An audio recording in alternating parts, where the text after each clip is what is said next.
+2 സയൻസും കൊമേഴ്സും കഴിഞ്ഞാൽ ഒരുപാട് ഓപ്പർച്യൂണിറ്റികളുണ്ട്. അതെല്ലാവരും അതിനെപ്പറ്റി പറയുന്നുണ്ട്. എന്നാൽ ഈ ഹ്യൂമാനിറ്റീസ് കഴിഞ്ഞാൽ എന്തൊക്കെ കോഴ്സ് എടുക്കാൻ പറ്റും, ഇനി അങ്ങോട്ടേക്കുള്ള ഹ്യൂമാനിറ്റീസ് കഴിഞ്ഞ ആളുകളുടെ കരിയർ ഓപ്പർച്യൂണിറ്റികൾ എന്തൊക്കെയാണ്? ഈ പറഞ്ഞ പോലെ ഈ സയൻസ് ആദ്യം നല്ല മാർക്കുള്ള അല്ലെങ്കിൽ 10ൽ നല്ല മാർക്കുള്ള ആളുകൾ സയൻസ് എടുക്കും, ദെൻ അത് കുറഞ്ഞ മാർക്കാണെങ്കിൽ കൊമേഴ്സ് എടുക്കും, അതിലും കുറവാണെങ്കിൽ ഹ്യൂമാനിറ്റീസ് എടുക്കും എന്നുള്ള രീതിയിലുള്ള ഒരു തരത്തിലുള്ള എന്താ പറയുക ആളുകൾ ചിന്താഗതിയൊക്കെ നമ്മുടെ നാട്ടിലുണ്ട്. അപ്പോൾ ഈ കാലത്ത് ഇനി അങ്ങോട്ടുള്ള കാലത്തൊക്കെ അതായത് ടെക്നോളജിക്ക് വല്ലാതെ റെവല്യൂഷൻ വന്നുകൊണ്ടിരിക്കുകയാണ്. അപ്പം ഈ ഹ്യൂമാനിറ്റീസ് പോലുള്ള കോഴ്സുകൾ എടുത്ത് പഠിച്ചു കഴിഞ്ഞാൽ ജോലി ഉണ്ടാവുമോ എന്നൊക്കെയുള്ള സംശയിക്കുന്ന ആളാണ് നിങ്ങളെങ്കിൽ, നിങ്ങളിനി ഹ്യൂമാനിറ്റീസ് എടുത്ത ആളാണ് അല്ലെങ്കിൽ എടുക്കാൻ നിൽക്കുന്ന ആളാണെന്നൊക്കെ ഉണ്ടെങ്കിൽ നിങ്ങൾക്കുള്ളത് തന്നെയാണ് ഈ ഒരു വീഡിയോ. നിങ്ങൾക്കും ഒരുപാട് നല്ല ഓപ്പർച്യൂണിറ്റികൾ ഉണ്ട് എന്നുള്ളതാണ് സത്യം. അത് എന്തൊക്കെയാണ് എന്നുള്ളത് കൃത്യമായി ഐഡൻറ്റിഫൈ ചെയ്തിട്ട് അതിൽ ഇൻട്രസ്റ്റ് ക്രിയേറ്റ് ചെയ്ത് നമ്മൾ അതിലേക്ക് പോയി കഴിഞ്ഞാൽ നല്ല രീതിയിലുള്ള കരിയർ ബിൽഡ് ചെയ്യാൻ കഴിയുമെന്നുള്ള കാര്യത്തിൽ യാതൊരു സംശയവുമില്ല. അപ്പോൾ ഏതൊക്കെയാണ് ഓപ്പർച്യൂണിറ്റികൾ എന്നാണ് ഞാൻ പറയാൻ പോകുന്നത്. ഒന്നാമത് BA സൈക്കോളജിയാണ്. അതായത് നിങ്ങൾ ഹ്യൂമാനിറ്റീസ് കഴിഞ്ഞ് സൈക്കോളജി എടുക്കുകയാണെന്നുണ്ടെങ്കിൽ ഈ സൈക്കോളജി എടുക്കണമെങ്കിൽ മറ്റൊരു കാര്യമുണ്ട്, നിങ്ങൾ ശ്രദ്ധിക്കേണ്ട ഇത്രയേ ഉള്ളൂ.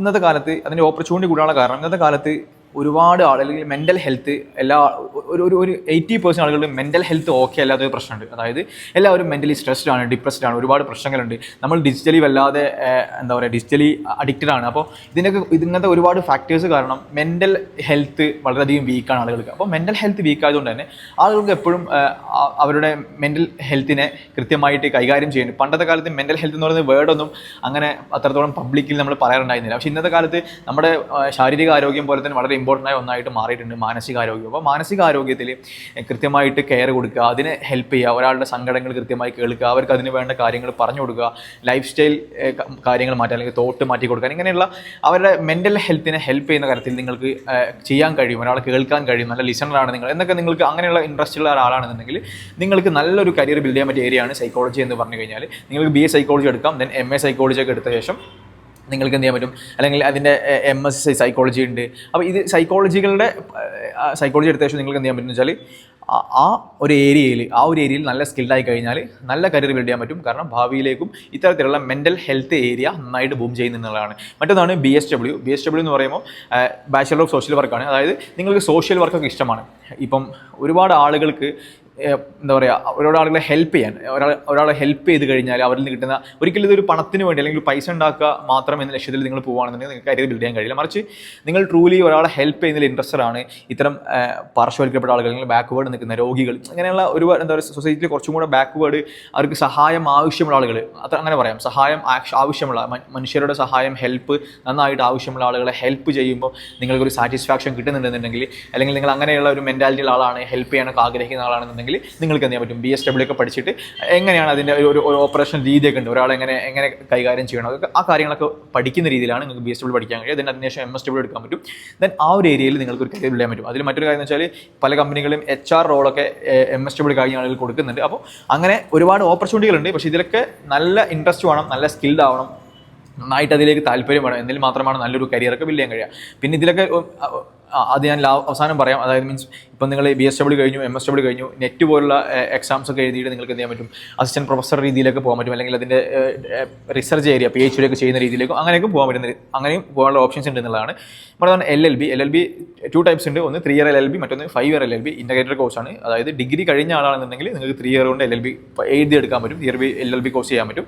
അതല്ല നിങ്ങൾ +2 നേരം കഴിഞ്ഞ ആൾ, +2 കഴിഞ്ഞ് നിങ്ങൾ ഹ്യൂമാനിറ്റീസ് +2 പഠിച്ച ആളാണെന്നുണ്ടെങ്കിൽ LLB നല്ലൊരു കാര്യമാണ്. പക്ഷേ LLBൻ്റെ ഒരു അതിൽ 5 ഇയർ, അതായത് +2 കഴിഞ്ഞിട്ട് നിങ്ങൾ 5 ഇയർ LLB ചെയ്യാൻ പറ്റും.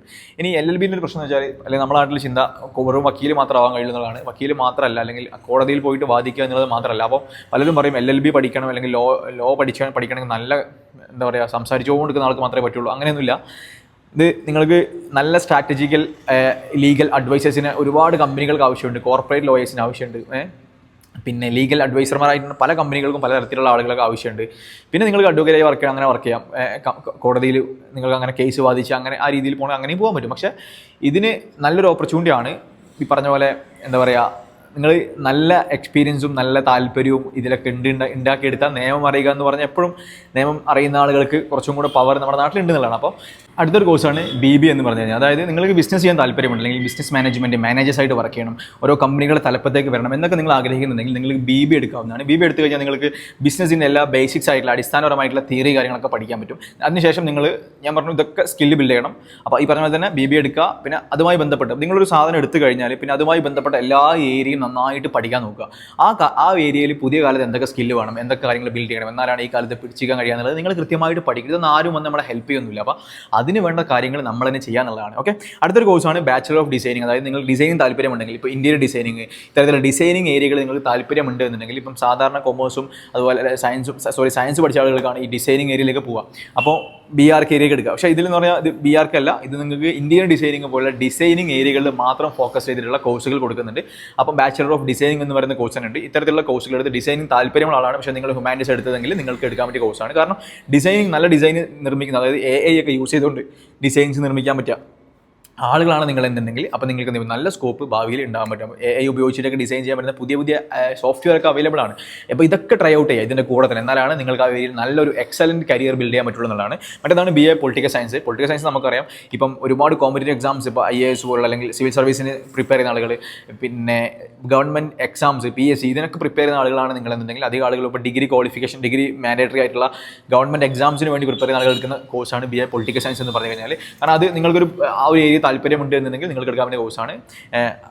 കമ്പാരിറ്റീവ്ലി എനിക്ക് തോന്നുന്നത് പഠിക്കാൻ വളരെ എളുപ്പമായുള്ള കോഴ്സ് തന്നെയാണ്. പക്ഷേ ഒരുപാട് ഹിസ്റ്ററിയും തിയറിയും കാര്യങ്ങളൊക്കെ തന്നെ ഉണ്ടാവുക. അപ്പോൾ ഇങ്ങനെ നിങ്ങൾക്ക് അതൊക്കെ പഠിച്ചു കഴിഞ്ഞാൽ, അല്ലെങ്കിൽ ഒരു ഗവൺമെൻറ് ജോലിയാണ് നിങ്ങൾ നോക്കുന്നുണ്ടെങ്കിൽ നിങ്ങൾക്ക് എടുക്കാൻ പറ്റിയ കോഴ്സ് തന്നെയാണ്. അങ്ങനെയുള്ള ഒരുപാട് പേര് ഈ കോഴ്സ് എടുക്കുന്നുണ്ടെന്നുള്ളതാണ് സത്യം. മറ്റൊന്നാണ് journalism and mass communication. Journalism mass communication പറയുകയാണെന്നുണ്ടെങ്കിൽ, ഇന്നത്തെ കാലത്ത് ഒരു യൂട്യൂബ് ചാനലുള്ള എല്ലാ ആളുകൾക്കും, അല്ലെങ്കിൽ ന്യൂസ് പല തരത്തിൽ ഷെയർ ചെയ്യുന്നുണ്ട്. നമ്മൾ ന്യൂസ് ഷെയർ ചെയ്യാമെന്ന് പറയുമല്ലോ. പക്ഷേ നിങ്ങൾക്കൊരു പ്രൊഫഷണൽ ആയിട്ടുള്ള ഒരു കമ്പനിയിലും മീഡിയ കമ്പനിയിലും വർക്ക് ചെയ്യണമെങ്കിൽ ജേർണലിസം നിങ്ങൾ പഠിക്കേണ്ടതുണ്ട്. ജേർണലിസത്തിൻ്റെ എല്ലാ ഏരിയ നിങ്ങൾ പഠിക്കേണ്ടതുണ്ട്. അപ്പോൾ അതുകൊണ്ട് അങ്ങനെയൊക്കെ ഇൻട്രസ്റ്റ് ഉള്ള ആളാണെന്നുണ്ടെങ്കിൽ, നിങ്ങൾക്കൊരു മീഡിയ പേഴ്സണായി മാറണമെന്ന് നിങ്ങൾ ആഗ്രഹിക്കുന്നുണ്ടെന്നുണ്ടെങ്കിൽ നിങ്ങൾക്ക് ജേർണലിസം ഈ കോഴ്സ് എടുക്കാവുന്നതാണ്. ഇനി മാസ് കമ്മ്യൂണിക്കേഷൻ കേസ് പറയുകയാണെന്നുണ്ടെങ്കിൽ, നമുക്കറിയാം ഈ ഡിജിറ്റലി എല്ലാവരും മാറി, ഓരോ പേഴ്സണും ഓരോ പേഴ്സണൽ ബ്രാൻഡ് ബിൽഡ് ചെയ്തുകൊണ്ടിരിക്കുകയാണ്. മാർക്കറ്റ് ഡിജിറ്റലി എല്ലാവരും പെട്ടെന്ന് മാറ്റം വന്നിട്ടുണ്ട്. അപ്പോൾ ഈ ഒരു ഏരിയയിലേക്ക് എന്തായാലും നല്ല രീതിയിലുള്ള സ്കിൽഡ് ആയിട്ടുള്ള ഡിജിറ്റൽ പ്രൊഫഷണൽസിന് ആവശ്യമുണ്ട്. അപ്പോൾ അതുകൊണ്ട് തന്നെ ക്യാമറ ഹാൻഡിൽ ചെയ്യാൻ, വീഡിയോ എഡിറ്റിംഗ്, ഈ പരിപാടികളൊക്കെ ഇതുമായി ബന്ധപ്പെട്ട ഡിജിറ്റലി ഡിവൈസുകൾ ഹാൻഡിൽ ചെയ്യാനും, അത് ഇത്തരത്തിലുള്ള സോഷ്യൽ മീഡിയാസ് ഹാൻഡിൽ ചെയ്യാനൊക്കെ അറിയുന്ന ആളുകൾക്ക് നല്ല സ്കോപ്പ് ഉണ്ട് എന്നുള്ളതാണ്. ഇതൊക്കെ ഇത്രയും ഏരിയകൾ ഞാൻ പറഞ്ഞെങ്കിൽ കൂടി, ഇതിലൊക്കെ ഞാൻ പറയുന്നത് വളരെ ഇമ്പോർട്ടൻറ്റ് ഈ സർട്ടിഫിക്കറ്റ് ഉണ്ടാക്കുക എന്നുള്ളതല്ല, മറിച്ച് ഇതിൻ്റെ കൂടെ നിങ്ങൾ സ്കില്ലായിരിക്കുക എന്നുള്ളതാണ്. ഇപ്പോൾ ഞാൻ ഈ പറഞ്ഞ BA സൈക്കോളജി ആയിക്കോട്ടെ, BSW ആയിക്കോട്ടെ, LLB ആയിക്കോട്ടെ, ഏതിലായിക്കോട്ടെ, നിങ്ങൾക്ക് സ്കില്ല് വേണം. നിങ്ങൾ അതിന് സർട്ടിഫിക്കറ്റ് കോഴ്സ് പഠിച്ചത്, സാർ ഞാൻ ഇത് പഠിച്ചു കഴിഞ്ഞു, ആ സർട്ടിഫിക്കറ്റ് എനിക്ക് ജോലി തരുമെന്ന് പറഞ്ഞാൽ ഒരു കമ്പനിയും ഒരാളെ നിങ്ങൾ ജോലി തരാൻ പോകുന്നില്ല.